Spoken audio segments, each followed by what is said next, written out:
സമ്പാദി. അനുജന്റെ ഓർമ്മയിൽ ഒരു ജീവിതം. വലിയ വാശിക്കാരനായിരുന്നു അനുജൻ. മഹാവികൃതിയും. അച്ഛൻ ഉപദേശരൂപത്തിൽ പറയും, മോനെ ജഡായു, നീ ഇങ്ങനെ വികൃതിയും വാശിക്കാരനുമാകുന്നത് നന്നല്ല. വാശിക്ക് നാശമാണ് ഫലം കേട്ടോ. അമ്മ ശ്വേതാദേവിയും പറഞ്ഞു, വികൃതിയാകാതെ അച്ഛനും ഏട്ടനും പറയുന്നതനുസരിക്കും മോനെ. ജഡായുവിനത് രസിച്ചില്ല. അമ്മ ഇത്തിരി മിണ്ടാതിരിക്കൂ, അവൻ പറഞ്ഞു.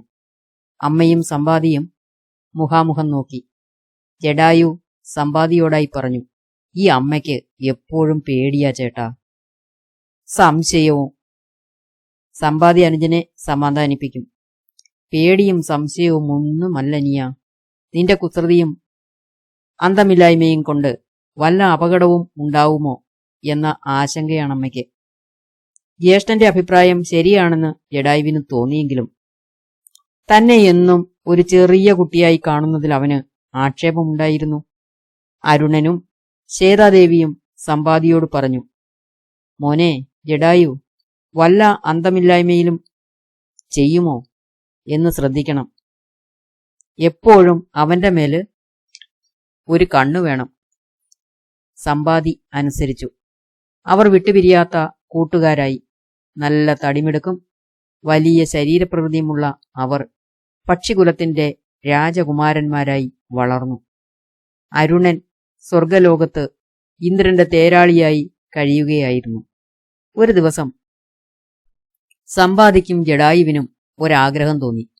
ഭൂമിയിൽ നിന്ന് നേരെ മേലോട്ട് പോയി സ്വർഗമണ്ഡലവും കടന്ന് അരുണനെ കാണുക.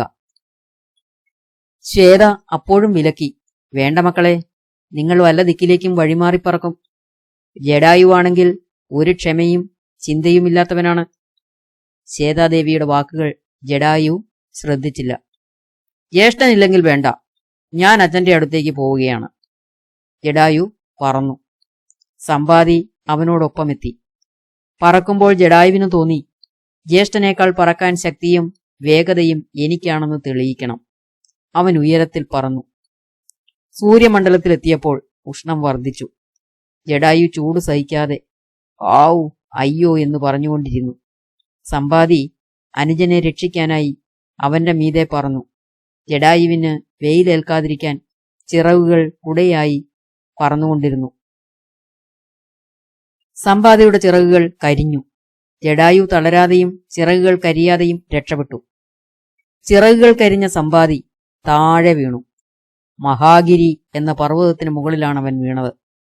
ഒരു കാൽ ഒടിഞ്ഞു. നടക്കാനും പറക്കാനും വയ്യാതെ സമ്പാദി അവശനായി. മഹാമേരുവിന്റെ താഴ്വരയിൽ നിശാകരൻ എന്ന ഒരു മഹർഷി പർണശാല കെട്ടി താമസിച്ചിരുന്നു. ഭൂതവും ഭാവിയും കണ്ടെത്താൻ കഴിയുന്ന ദാർശനികനായിരുന്നു നിശാകര മഹർഷി. പാതിരാത്രിയിൽ വനാന്തരത്തിൽ മുക്കുകയും മൂളുകയും ചെയ്യുന്ന ശബ്ദം. മഹർഷി എഴുന്നേറ്റ് ശബ്ദം കേട്ട സ്ഥലം ലക്ഷ്യമാക്കി നടന്നു. ഏറെ പുല്ലും പൊന്തയുമുള്ള കട്ട നിലത്തുകൂടി കുന്തിച്ചാടിയും ഉരുണ്ടും പിരണ്ടും നീങ്ങുന്ന ഒരു വലിയ പക്ഷിരൂപം അദ്ദേഹം കണ്ടു. മഹർഷി സമ്പാദിയെ കുറച്ചു നേരം നോക്കി നിന്നു. സമ്പാദിയുടെ കഴിഞ്ഞ കാലവും ഇപ്പോഴത്തെ അവസ്ഥയും ഭാവിയും നിശാകര മഹർഷിയുടെ പ്രതിഭയിൽ നിഴൽ ചിത്രങ്ങളായി തെളിഞ്ഞു. നിശാകര മഹർഷി പറഞ്ഞു, ഞാൻ നിനക്കൊരു സംഭവകഥ പറഞ്ഞുതരാം. കഥ കേൾക്കുന്നത് നിനക്കും നന്ന്, എല്ലാവർക്കും നന്ന്. അയോധ്യയിലെ രാജാവായ ശ്രീരാമദേവൻ സീതാദേവി എന്ന ഭാര്യയോടും ലക്ഷ്മണൻ എന്ന സഹോദരനോടും കൂടി വനത്തിൽ വന്നു ചേർന്നു. അവർ 3 പേരും പർണശാലയിൽ താമസിക്കുമ്പോൾ രാവണൻ എന്ന രാക്ഷസൻ സീതയെ അപഹരിച്ചുകൊണ്ടുപോയി. അവരെ കണ്ടുപിടിക്കാൻ കുറെ കുരങ്ങന്മാർ ഈ വഴി അന്വേഷിച്ചു വരും. നീ അവർക്ക് സീതാദേവി ഇരിക്കുന്ന സ്ഥലം കാണിച്ചു കൊടുക്കണം. അപ്പോൾ നിന്റെ ഈ ദുസ്ഥിതി മാറുകയും ചെയ്യും. മഹർഷിയുടെ വാക്കുകള് മനസ്സിൽ വെച്ച് ഉരുണ്ടും പിരണ്ടും വനാന്തരത്തിലൂടെ നീങ്ങി ദക്ഷിണ സമുദ്രത്തിന്റെ തീരത്തായി കാട് പിടിച്ച സ്ഥലത്തെത്തി. ആരൊക്കെയോ സംസാരിക്കുകയും നെടുവീർപ്പിടുകയും ചെയ്യുന്ന ശബ്ദം സമ്പാദി കേട്ടു. ഇതായിരിക്കും അങ്കദ നമ്മുടെ നിയോഗം. ഈ മലഞ്ചെരുവിൽ ആണ് തണുത്ത കാറ്റേറ്റ് പട്ടിണി കിടന്ന് മരിക്കുക. ദേവിയുടെ വിവരങ്ങൾ അറിയാതെ തിരിച്ചു ചെന്നാൽ സുഗ്രീവൻ നമ്മളെ കഥ കഴിക്കും. ജഡായു പക്ഷിയുടെ ചിറകും കാലും രാവണൻ വെട്ടിയ പോലെ സുഗ്രീവസ്വാമി നമ്മുടെ കൈയും കാലും ഛേദിക്കും. ഒരു വൃദ്ധവാനരൻ സങ്കടപ്പെട്ട് കരയുന്നു. ജഡായു എന്ന പദം കേട്ടപ്പോൾ സമ്പാദി ഞെട്ടിപ്പോയി. തന്റെ അനുജനെ കാണാതിരുന്ന ദുഃഖം മൂലം മനസ്സ് തകർന്നിരിക്കുകയായിരുന്നു. അവൻ ഉരുണ്ടും പിരണ്ടും ശബ്ദം കേട്ടിടത്ത് ചെന്നു. കുറെ കുരങ്ങന്മാർ വരിവരിയായി കിടക്കുന്നു. ഒരു തടിയൻ പക്ഷിരൂപം അടുത്തേക്ക് വരുന്നത് കണ്ട് കുരങ്ങുകൾ പരിഭ്രമിച്ചു. ഒരു വൃദ്ധവാനരൻ എഴുന്നേറ്റ് നിന്ന് ചോദിച്ചു, നിങ്ങൾ ആരാണ്? ഞാൻ സമ്പാദി എന്ന പക്ഷിരാജാവാണ്. എന്റെ അനുജനാണ് ജഡായു. നിങ്ങൾ അവനെപ്പറ്റി പറയുന്നത് കേട്ടാണ് ഞാൻ വന്നത്. പറയൂ, എന്താണ് അവന്റെ വിവരം? നിങ്ങൾ അവനെ കണ്ടുവോ? സമ്പാദി ചോദിച്ചു. വൃദ്ധവാനരൻ അതിനുത്തരം നൽകി. രാക്ഷസ രാജാവായ രാവണൻ പഞ്ചവടിയിൽ നിന്ന് സീതാദേവിയെ അപഹരിച്ചു. വിമാനത്തിൽ കയറ്റിക്കൊണ്ടു പോകുമ്പോൾ ജഡായു എന്ന പക്ഷി പറന്നുവന്ന് രാവണനെ തടഞ്ഞു. കൊത്തിയും മാന്തിയും ചിറകുകൊണ്ടിടിച്ചും രാവണനെ എതിരിട്ടു. രാവണന്റെ കിരീടം തട്ടി തട്ടി തെറിപ്പിച്ചു. 10 മുഖങ്ങളിലും മാന്തി. ക്രുദ്ധനായ രാവണൻ വാളെടുത്ത് വീശി ജഡായുവിന്റെ 2 ചിറകുകളും വെട്ടി. അവൻ പിടഞ്ഞു താഴെ വീണു. പാവം പക്ഷിരാജാവേ, നമുക്കെല്ലാവർക്കും കൂടി ജഡായുവിന്റെ ആത്മാവിന് നിത്യശാന്തി നേരാം. വാനരന്മാരെല്ലാവരും ചേർന്ന് ജഡായുവിനു വേണ്ടി പ്രാർത്ഥിച്ചു. സമ്പാദി തന്റെ ശരീരമൊന്ന് കുടഞ്ഞു. വാനരന്മാരോടായി പറഞ്ഞു, വരിൻ, ഞാനൊന്ന് നോക്കട്ടെ.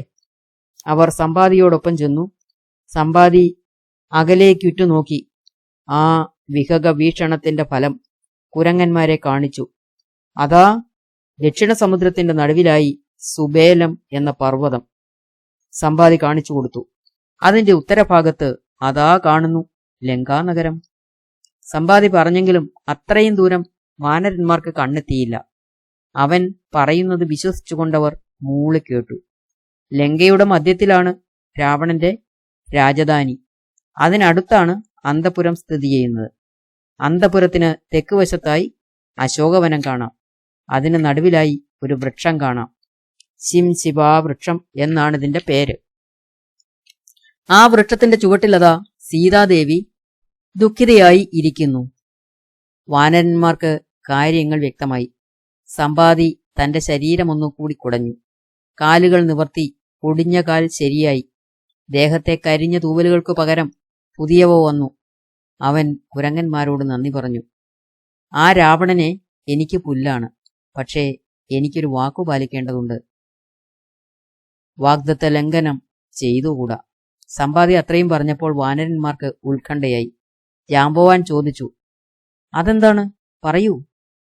സമ്പാദി ആ സംഭവം പറഞ്ഞു. ഒരിക്കൽ രാവണൻ അളകാപുരിയിൽ നിന്ന് യക്ഷവംശത്തിൽപ്പെട്ട സുന്ദരിയെ മോഷ്ടിച്ചു. പുഷ്പക വിമാനത്തിൽ കയറ്റിക്കൊണ്ടുപോകുന്നത് സമ്പാദി കണ്ടു. അവൻ രാവണനെ തടഞ്ഞു. 2 പേരും കൂടി പൊരിഞ്ഞ യുദ്ധം നടന്നു.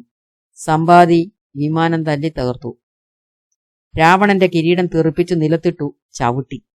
രാവണൻ ചന്ദ്രഹാസം എന്ന വാളെടുത്ത് വീശി. സമ്പാദി ഒഴിഞ്ഞുമാറി. ചന്ദ്രഹാസം കൊത്തിയെടുത്ത് ദൂരേക്കെറിഞ്ഞു. പരാജിതനായ രാവണൻ സമ്പാദിയോട് തന്നെ ഉപദ്രവിക്കരുതെന്ന് അപേക്ഷിച്ചു. ഇനി മേലിൽ 2 പേരും കൂടി യുദ്ധമുണ്ടാവില്ലെന്ന് സന്ധി ചെയ്തു. വാനരന്മാർ സീതാന്വേഷണം തുടർന്നു.